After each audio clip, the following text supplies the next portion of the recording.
Hashem, I'm full of gratitude and appreciation to all of the friends, brothers and sisters that are putting so much effort on coming to those classes. I must say that if I would live here, I would come to my classes also. So I can relate to that. When Am Yisrael are standing in Ma'amad Har Sinai, and they're about to receive the Torah, so it's written on Am Yisrael that we were like a bride that was not loyal to her husband under the chuppah. In the time of our wedding, getting married with the Creator of the world, we cheated on him. In one eye, we were looking at him, we were ready to receive the Torah, we wanted to serve Hashem, to commit ourselves to Him. We had that side. But from the other side, with the other eye, we were looking at lusts and desires of this world, on the golden calf, and all of the options that came along the way. What HaKadosh Baruch Hu, the Creator of the world, got to say on that? In Shir HaShirim, HaKadosh Baruch Hu is saying to us, Libavti be'achat me'enayich, be'achad anak mitzaveronayich. I was so thrilled, so excited to see that you were looking at me with one of your eyes. I want to see that groom standing under the chuppah and catching his wife looking at someone else and telling her from the bottom of his heart that he's happy to see that one eye is still looking at him. In this generation, people are suffering from that thing the most. People don't understand who the Creator really is. People following after rabbis, people following after books, people following after assumptions, after their logic, that usually based on fear, on stress, on bad attributes, on anger, on depression, on sadness.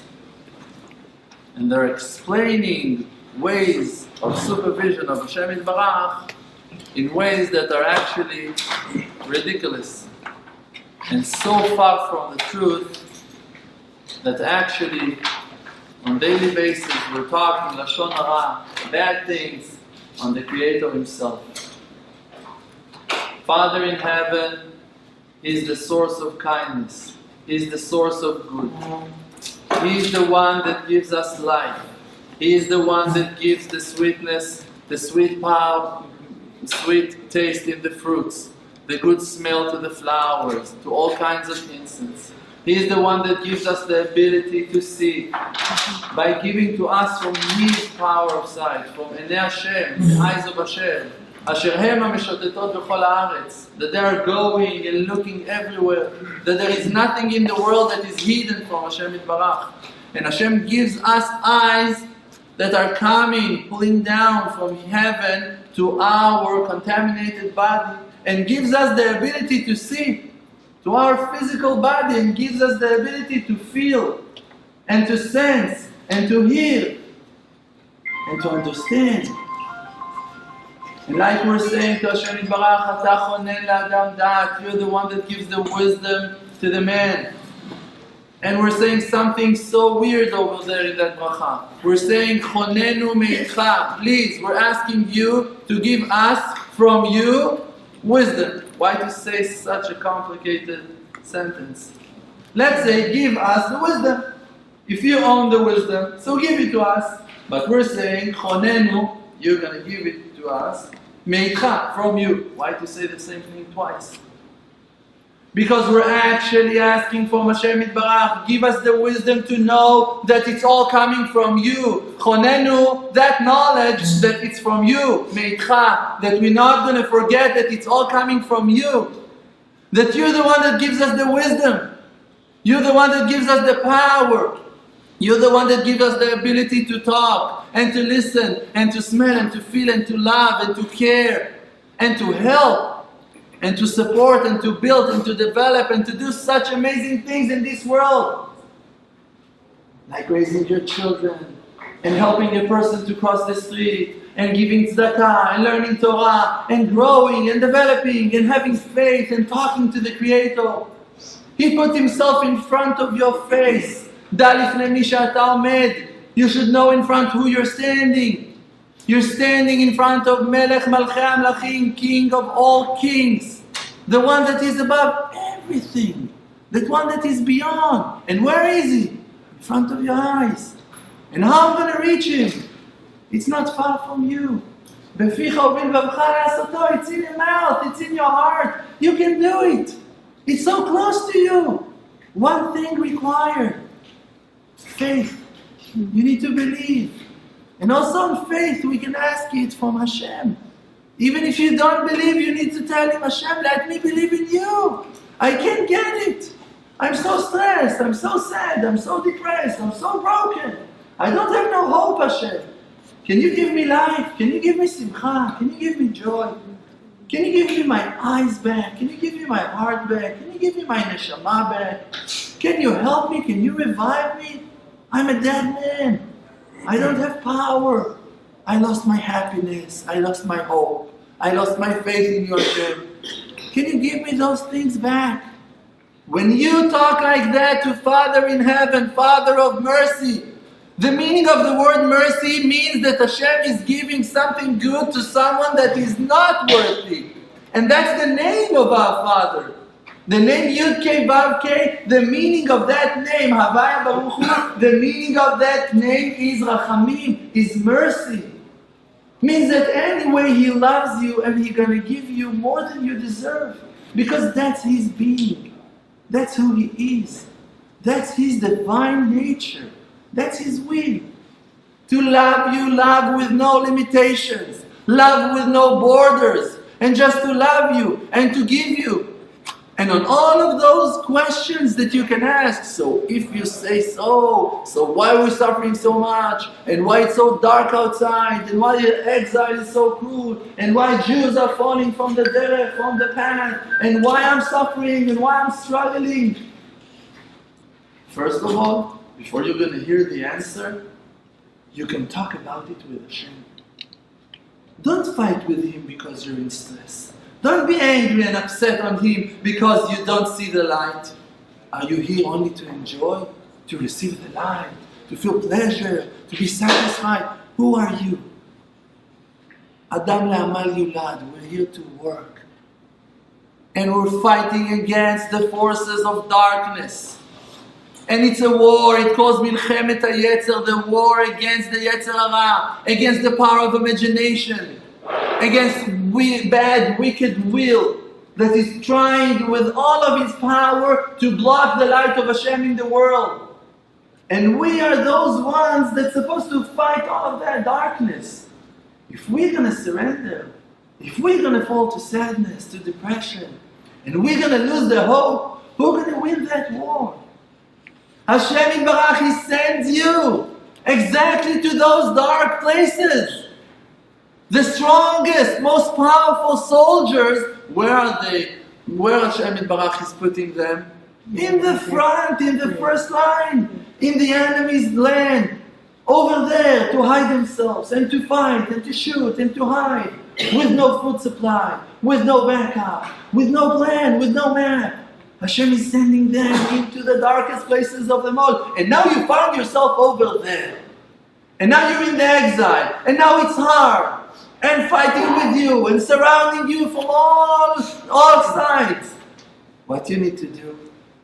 You need to remind yourself what the David HaMelech was saying.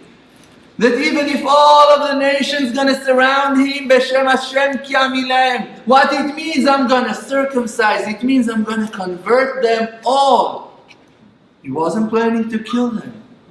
We're not supposed to kill the goyim. We're not supposed to kill the enemies. We don't have no enemies. The only enemy that you have is your power of imagination, your foreign thoughts. That you're idolizing yourself and you admire yourself and you think you're so important and that you're supposed to be appreciated and rewarded and supported and loved and honored. All of those are the imagination of a person that doesn't really want to work. That doesn't really want to understand what is our mission, what is our goal. Our goal and our mission is to be a nation that is illuminating the world with the light of Hashem.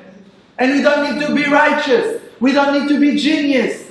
We just need to be who that we are. If you believe in Hashem, you just need to be a believer.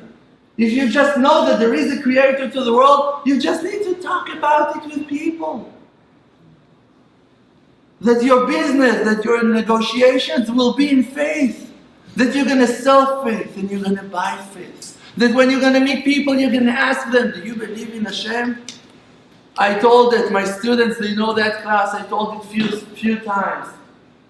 I was driving in the main street of the city, Eilat, in Eretz Israel. You can see the Red Sea in the right side of yours. I'm driving the car. After a few years of being Baal Tshuva, looking Haredi with a black suit and a beard and peot, and I'm driving the car, and suddenly I see a secular Jew hitchhiking, asking for a ride. Immediately I stop the car. I asked him to join me, and I'm driving with him in the car.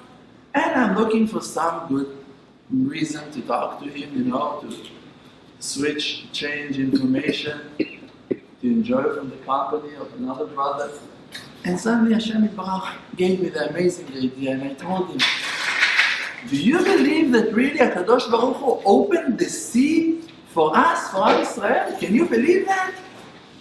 So he's looking at me and saying, you're asking me if I believe that? You're Haredi. You're supposed to believe. You're religious. You're supposed to believe in that. Why are you asking me? So I told him, look, I don't know. The sea looks so heavy and the water looks so dark. And I don't know. Do you think that it's possible to happen such a miracle like that? And he's looking at me and he doesn't know what to answer. And I told him, the Bible is not a book of story. It's a book of challenge. It's a book that makes your curiosity. It's a book that makes you wonder, makes you think. Open your eyes. You know how I done tshuva? When I joined the army, I had some good friends that were helping me. And I was talking to my friends, new friends that I met in life. And I was talking to them, and they were starting to talk to me about Judaism. In our family, we didn't believe in Hashem Yitbarach at all. It would be a joke and not a funny one to tell someone to keep Torah mitzvot. No one would do that. It was just very foreign for us. We lived in Jerusalem, in the Holy Land, and we were not connected to Torah mitzvot completely, at all. Not Shabbat, not Kashrut, not Tzedakah. Just good people holding on in life. And those good friends were talking to me about Hashem, and I would see them putting tefillin, and that they believe in Hashem, and they're going to pray mincha. And the army was a new environment for me. It was refreshing. It was a good thing that happened to me. And I remember that while I was trying to go and to listen to those people, they were telling me stories about private supervision. They were telling me about things that look so charming, look so magic, and in a certain way even wild. And I said to myself, I had that point of truth inside of myself, that I said to myself, I want to try. I want also to see, maybe it's true, maybe they're right. And he said, okay, so what's your connection to religion? What's your connection to faith? And they said, it's the Bible. It's the Bible. And I realized that the Frum people, the Charedim, the Hasidim, they have more books that explains the Bible. Probably. I didn't even know, wasn't aware to those concepts, Mishnayot, Gemara, Mefarshim. I didn't know all of those things. For me, it was huge bookcases with thousands of dark books over there in the other side of the world. Okay. And I realized that the main book is the Bible. So I said it to myself, when you finish basic training in the army, every Israeli student receives the Bible. That's a gift from Tzahal, from the IDF. You have that book. It's also yours. You're allowed to read it. You don't know what there is in the other side, but at least you have that in common. So I decided to read the Bible. That's how my tshuva started. And I was walking with my uniform, without a kippah to my head, with my bright blue Oakley sunglasses, happy as hell, reading the Bible, happy, with my tattoos and my black tank top, happy, reading the Bible. And it inspired me. It gave me a desire to learn more. Because mitzvah goreret mitzvah, and small tiny things that you do bring you to think and makes you awake and increase the desire to know more and to purchase more knowledge and to talk to more people. And one thing led to the other. And I found myself believing in Hashem Yitbarach. And that hand of Hashem Yitbarach, that kind hand of the private supervision that brought me to meet righteous people and hidden righteous people and amazing, inspiring people, and to meet people that are going to talk to me exactly on the concepts and the ideas that were going into my mind in the same time, in the same hour that I met those guys. It opened my eyes. And we have that power because you don't need to offer all of the Torah to the purpose, to the person. You just need to give him one dime, one coin, one mitzvah, one verse. Tell him Hashem loves you. There is a creator and he loves you. Tell him I love you. Give him a smile. Call him my brother. Connect him somehow to Judaism. Connect him somehow to the fact that he's got a soul. Connect him somehow to awareness, to be a person of truth, to be who that he is, to connect himself to his talents, to his gifts, to things that you know that he received from the Creator. Connect him to the truth, and the truth will guide him in the next steps. Because Hashem Yitbarach is Father of mercy. And this is the only answer. This is the only real answer to that amazing thing. That people are struggling with it. That it's written that to a level that a Baal Tshuva can reach, even a righteous man cannot reach. And it's a huge question. A Baal Tshuva. You're talking about a person that was sinning, that was violating everything that is pure and holy, that was destroying with his bare hands people, men and women, and companies, and stealing money, and eating treif, and eating lobsters, and shrimps, and drinking alcohol, and doing drugs, and doing horrible things, tattooing himself, and who knows what. And now you're going to take that person, and he's going to start doing tshuva, keeping Torah, mitzvot, going to Shul, barely know how to pray, doesn't know how to say brachot, can't find himself in the limud, his head is so distracted, he cannot focus, he cannot concentrate. And you think that that person gonna achieve a level that is higher than the level of a righteous man? You know what it means to be called righteous? If a person keeps all Shulchan Aruch, all Taryag mitzvot, and all the rest of the mitzvot mid'Rabbanan, he is still not righteous. It's a good Jew. It's a wonderful Jew. All of the Shulchan Aruch, it's a wonderful Jew. That's a good Jew. It's not righteous. Righteous man is something else. Righteous man is the one that the Zohar Kadosh is saying on him that he's Mezakeh Rabim, that he's taking people from darkness and bringing them into the light, that he's guarding his covenant and he's working on his purity, on his Kedusha, that he never sinned, that he never defected in Brit Kodesh, that he's holy, that he's got all of the time. You're talking about an angel in a holy body. You're not talking about a person that is fighting to keep all Torah mitzvot. You're talking about someone that is beyond. Someone righteous is someone that can make a decree and HaKadosh Baruch Hu won't have the ability to stop him. We're talking about an angel, someone that is able, that on him it's written, in the Torah Kedosha there is a verse. The verse is saying, Tzaddik Moshe Lirat Elokim. And the Gemara is asking, what's the meaning of that verse? Tzaddik, righteous man, Moshe Lirat Elokim. He controls the fear of heaven. Fear of heaven? Hashem got fear? And the righteous man, he controls that? What's the meaning of that verse? So HaKadosh Baruch Hu in the Gemara Kedosha, they're explaining that HaKadosh Baruch Hu is asking, who controls me? Me Moshe be Tzaddik, the righteous man. Someone that can control Hashem Yitbarach. Someone that when Hashem Yitbarach is saying, I'm going to destroy them all, that righteous man, like Moshe Rabbeinu, can tell him, if you want to kill them, you need to kill me first. And then Hashem is backing off and saying, okay, I'm going to forgive them, like you said. We're talking about a person like that. He's righteous. And that righteous man is not holding the level of a Baal Tshuva. Can someone explain that? Can someone explain that?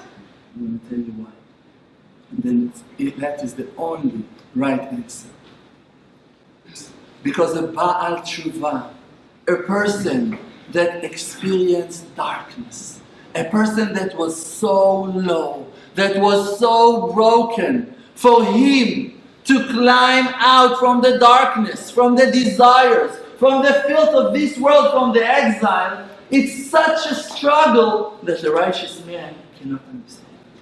He cannot feel that. No way in the world that he can understand what it means for you not to go to the beach in Shabbos. He cannot understand that. Because he always, all of his life, he was keeping Shabbat.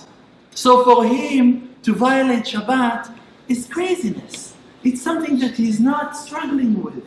He's not even able to think about doing that on purpose. But the Baal Tshuva, all of his desires and all of his heart in that afternoon party, in the beach, with the beer, with the women, with the drugs, with the happiness, with the joy, with the excitement, with the pleasure. And he needs now to drag himself to Shul and to wear that tzitzit and to grow his beard and to go against everything that makes him happy. And to break that, it's a fight that no righteous man in the world is fighting. And Rahmanah li Baba, and the Creator, He wants their heart. The Creator, He's looking inside and He's looking for the inner wheel of the person to see who you really are, what you really want. Once in Yom Kippur, I wasn't able to go to Beit Knesset, to daven Mincha and Eilah and Ma'ariv. I had to stay with my wife and children in the house and to help my wife. And I was suffering from that because I really wanted to be in Shul. I really wanted to daven with the community, with my friends, with my rabbi. That was my will. And in Motzei Yom Kippur, in the end of Yom Kippur, one of the friends called me from the yeshiva and he asked me, why didn't you came? We wanted to see you. What happened? I told him I really wanted to come. He started to laugh. I asked him, why are you laughing? He said, he heard how I was sad, I was broken. He told me, can you tell me who is more important? A person that was in his house and wanted to be in Shul, or a person that was in Shul and wanted to be home? Who is more important? if you're keeping Torah mitzvot with a sour face, with a broken face, and you don't desire to do that, so HaKadosh Baruch Hu is saying, Lama lirov zivchechem? What are you sacrificing so much? Who asked you to do those things? All of the suffering that you go through in life is because that you're not connecting yourself to me with joy, with happiness. So the only way to really connect yourself to Hashem Yitbarach is with happiness. Now we're coming back to that question. So how am I going to be happy? So how, Ribono Shel Olam, do you want me to be happy? If I have to wake up before dawn, and I have to come back after midnight, and I cannot see my children and my wife, and I have to sweat and to work so hard, and I don't see parnasah, no wealth from that, and my wife is always sad and depressed, and my children are fighting and arguing and suffering. How do you want me to be happy? From what? Rav Shalom Arush was talking about that point and explaining the life story of Yosef HaTzadik. And he said that Yosef HaTzadik, he was happy, he was dancing, Yosef HaTzadik, even in prison, and he wasn't married, and he was separated from his family, he couldn't see his father Yaakov, he didn't have books of Torah, he couldn't learn, he didn't have anything, he didn't have no hope, no one will come to rescue, everyone are denying, everyone are hiding the fact that he's not, that he's over there in Egypt, he didn't have no hope, and people just threw him in life sentence to jail, to the worst jail in the world, and he's dancing, like Rashi is explaining, he's dancing and he's so happy. And Rav Shalom said, that's the way you should be. You should be happy, you should be happy. And for me, that question just was blocking my mind. I couldn't continue. In the end of the class, I came to him and asked him, Rav, can you please explain to me, I'm not arguing, I'm just asking, what was the reason that Yosef HaTzadik was happy? Okay, I want to be happy, I want to follow that advice. Based on what? What's going to be the thing that's going to make me happy that Yosef found and made him happy? Tell me, what is that thing? Rav Shalom answered to me the most simple answer in the world. And he said that there is Hashem in the world. Sheyesh Hashem ba'olam. When you realize that Hashem Yitbarach is with you, and you want to serve Him, a good soldier is not a person that wants to be important, that wants to be a general, wants to be an officer. A good soldier is a person that is doing what that his commander commands him to do. And he's ready to clean the toilets, and he's ready to sacrifice his life and to save his brothers and his friends and his nation. And he doesn't care about his youth success and his paycheck and his happiness, and not even about his world to come. Like the Rabbi Nachman of Breslev is saying that a person cannot serve Hashem Yitbarach completely until he is ready to give up on all of his world to come. That he doesn't care, he couldn't care less. It's not the reason that he's serving Hashem at all. He doesn't care, I will have a world to come, I won't have a world to come. Who cares about that? When you have that attitude, when that is your approach, then you can serve Hashem. Why? Because only then you reveal your infinite love to Hashem. Really to connect yourself to Hashem is only through love. And when a person is doing tshuva me'ahava, connecting himself to Hashem out of love, out of his understanding, I'm doing it because I want to. Not because I have to. I'm not working for anyone. I'm not following no commandments. I'm doing everything, and I'm going to be medakdek, v'kalak v'chamura, in the lightest things of them all. Because I want to.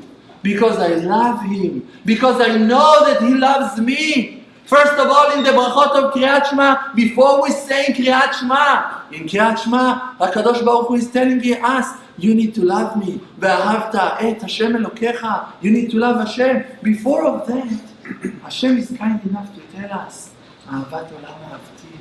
I love you, eternal love. You cannot love someone that hates you. First of all, we need to come to that understanding that Father in heaven is Father of mercy, that He is Father of love, that He loves you like His only child.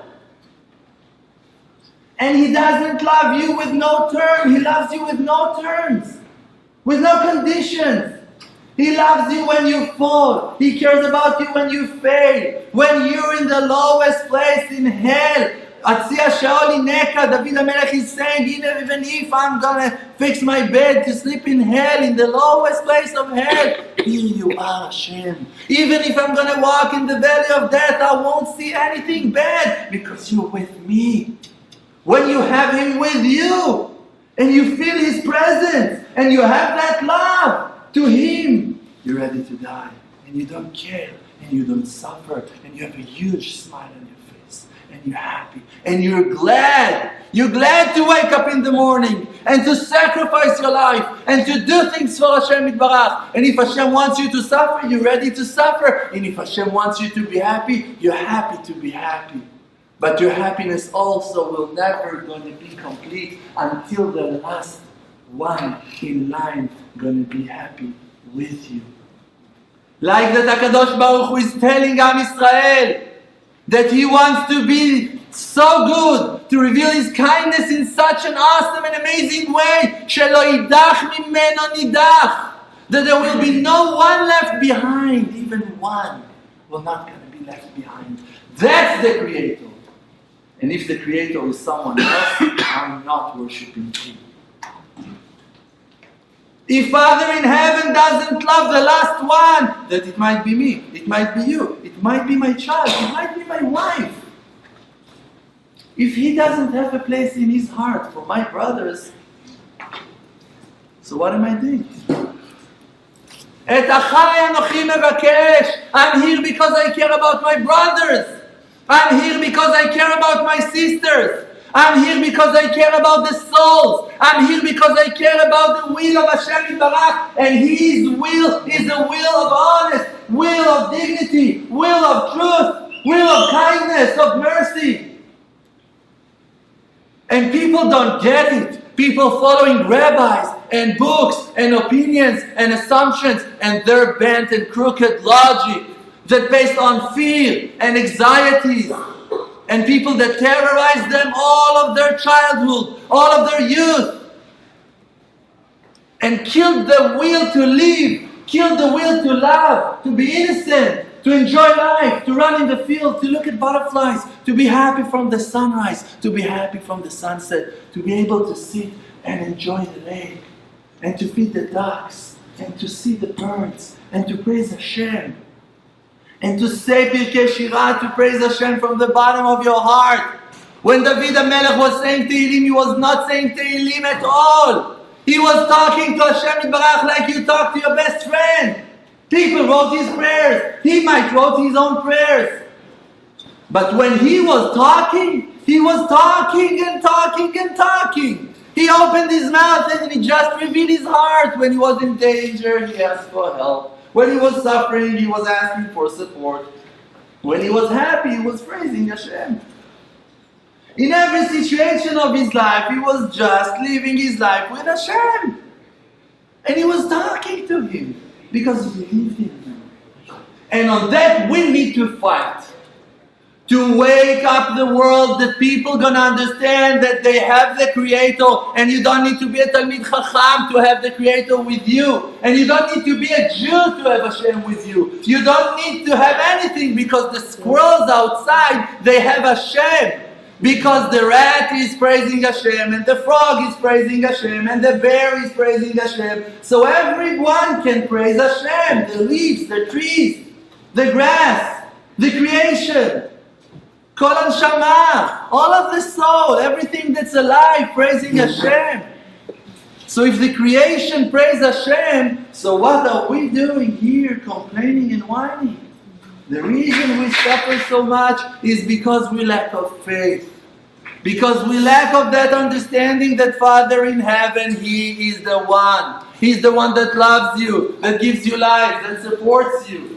And if now you found yourself in the darkness, you find yourself in constrictions, in difficulties, struggling, fighting, lack of shalom bayit, lack of money, parnasa, don't know what to do, far from advice, that's your mission. Because you're a soldier and you have a purpose in life, and your purpose is to find the light of Hashem Yitbarach in the most darkest places of them all.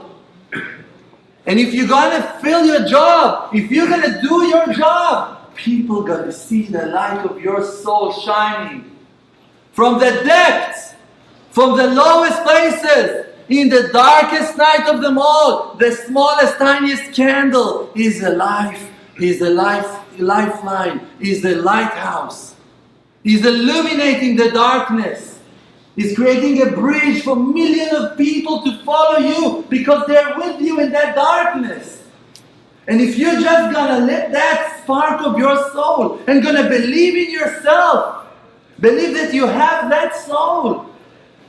Even if a person gonna sin for 120 years and in the last day of his life he's gonna open the Siddur and he's gonna read the Siddur, he's gonna say those words of truth, Elokai, Neshama shenatata bi tehora, the soul that you planted inside of me, that you gave me, is pure.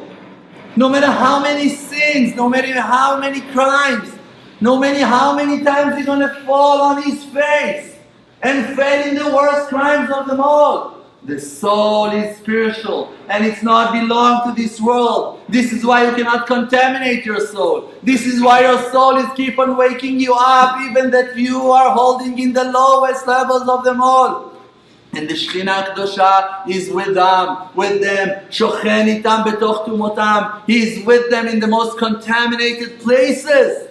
He is with them. In the most contaminated places, he doesn't care. Why he doesn't care? Because he is beyond.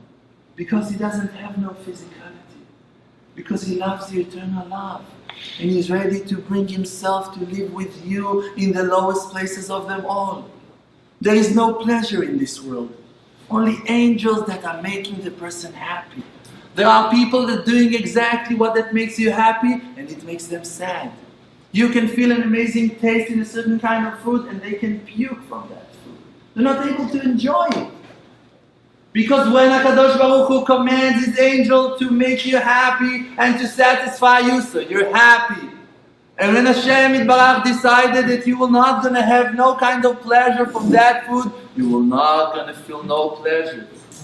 You're going to have allergies from that. And Hashem is kind enough to lead you in the right path. In the path that's going to bring you to faith, to see Hashem, to love Hashem. So see and look how many angels of pleasure and satisfaction and joy Hashem Yitbarach is keep on sending to us, even though that we are like we are. How many people can go to the movies, can enjoy trance music and to feel pleasure? Hashem is pleasuring them.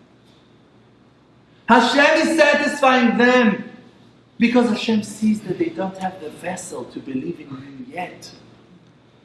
But Hashem Yitbarach will never gonna abandon us.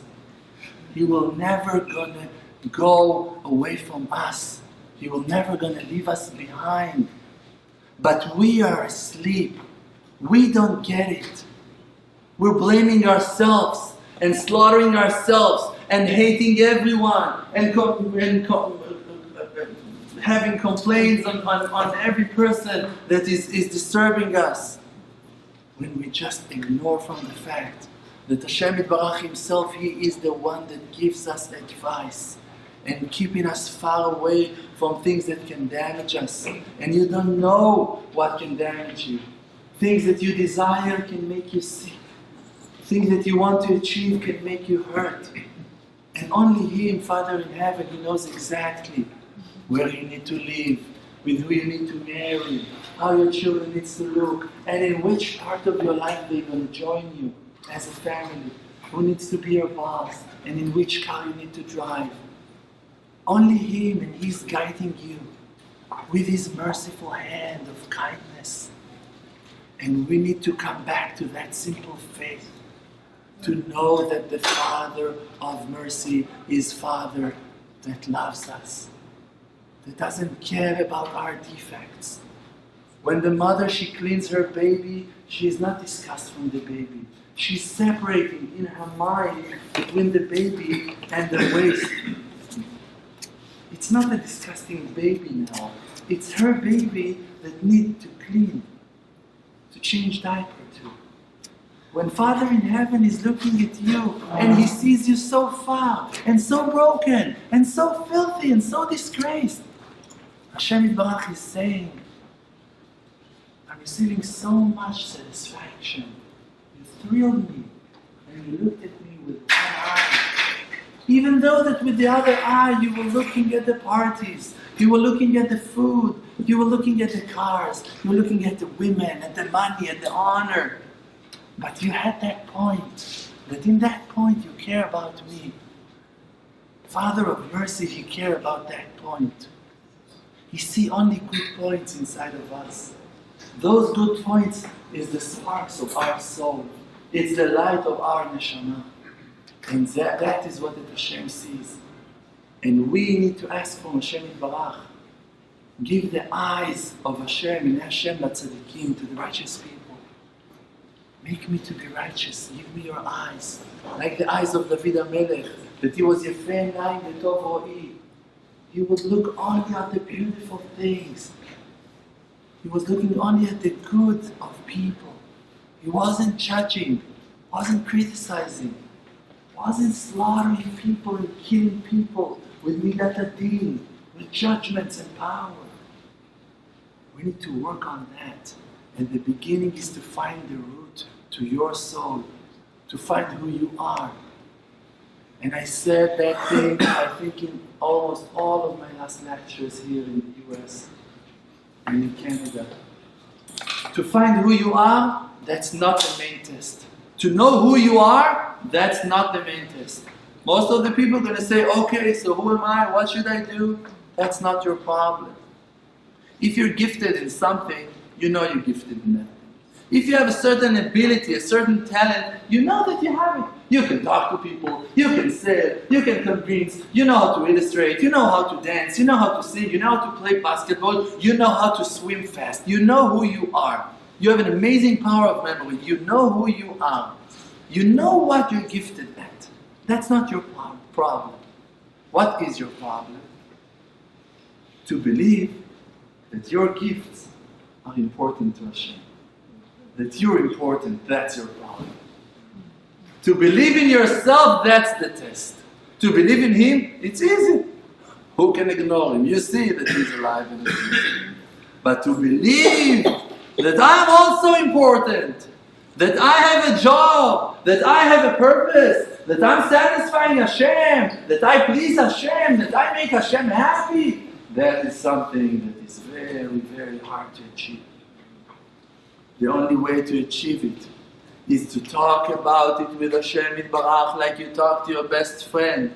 And to tell Hashem Yitbarach, I want to be who that I am. I want to fulfill my job. I want to become to be with my potential, to achieve my goal, my purpose in life, my destiny. I want to be who that you want me to be. I want to become myself. When I started my tshuva, I felt so horrible with myself. I had to lie to my friends all the time and to tell them, yes, I'm coming and I don't want to go, and to go to parties that I didn't want to dance in them, and to dress myself in a way that I didn't like and it wasn't comfortable for me to wear those clothes. I was always thinking what people are going to say, what people are going to do, what people are going to think and what they're going to tell, and I need to satisfy everyone, and I felt like a liar. I felt like I'm not myself. I hated myself for that. And when I realized that there is a creator in the world, I realized that my empire was an empire of faith, was an empire of lie. That I was part of Alma Deshika, the world of lie that is blocking the light of Hashem from the world. And I decided to work on myself and to nullify myself and to let my truth come out and to be who that I am. And I went to my father and I told him I want to start keeping Shabbat. And he turned his back to me and he told me, don't make a joke out of yourself. That was his answer. That was his welcome. And when I said to my mother that I want to do tshuva, I'm not sure you want to know what she told me. She told me, I'd rather you're going to be gay than to be religious. Nice answer. It's okay. I love everyone. I do. But that's how far they were from my point of truth in the beginning of my path. But I carved my path because I believed in my inner truth. And people are saying to me, so okay, so as the number of people, that's the number of truth you're going to find. I'm telling them, no. The same sun is shining into millions of houses. It's the same sun. The light that you have in your house is unique, is special. It's your house. It's shining from your house from inside, but it's the light that comes from the sun.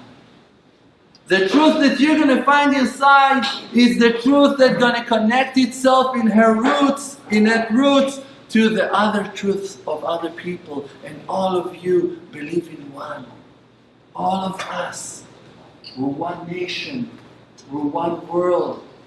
Shema Yisrael, Hashem Elokeinu, Hashem Echad. It's all one. It's all one.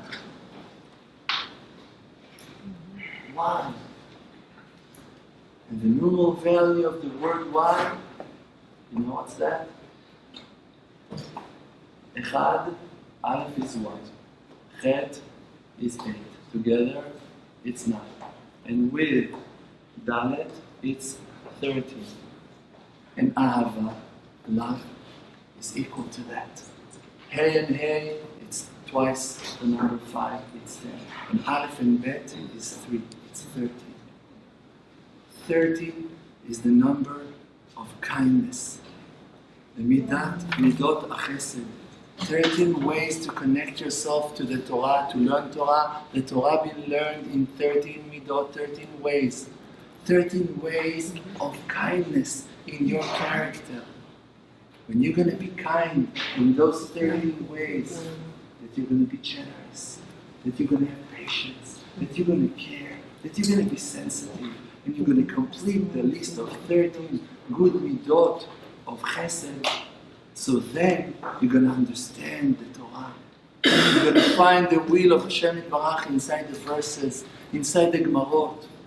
The only thing we have to do is to work on our mitzvah. To be people that are able to smile, that are able to share, that are able to talk, to communicate, to contain your friend, to open a place inside of our hearts to our siblings, to our friends, to our brothers and sisters. When HaKadosh Baruch Hu wanted to create the world, He had to take away the light to the sides, to remove Himself to the sides, and then He created the world. If you want to create, you need to remove yourself to the side. There was one person, and with that we're going to finish, that came to the Lubavitcher Rebbe, and he told him, Arav, I feel that everyone are walking on me. Everyone are stepping on me. Lubavitcher Rebbe told him, if you're not going to spread yourself on all of the surface, people will not going to step on you. The reason that people are stepping on you is because you push yourself to be everywhere. Find your spot in Avodat Hashem. Be who that you are. No one's going to bother you. You're going to find your point. You're going to find your path. People don't want to interrupt you. But when you look at their cars, on their houses, on their career, so they have problems with you. And it's obvious. If someone's going to look at your house and on your car, you're going to have issues with it even also. Each and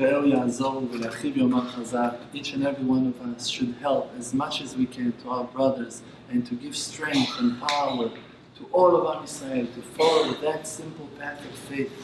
We have the ability to wake up everyone, like that my friend, our friend Abram just told you before of that class. We're about to open a center in New York, and I need your help, and I'm asking for your help. Please help us with monthly support in an amount that you will be happy to give, and not one penny more than that. For me, it's going to be a lifeline. For me, it's going to be the security and the confidence to go and to reach out to thousands and thousands of Jews, of people around the world. We have communities of Bnei Noach, of non-Jews, of people that are reaching out to us and asking, teach us the rules of the Torah. We don't want to convert, we just want to hear from you. We want to learn from your wisdom. You're the wisest nation. People just curious and want to learn. And they're coming and asking. And I'm asking for your help as brothers.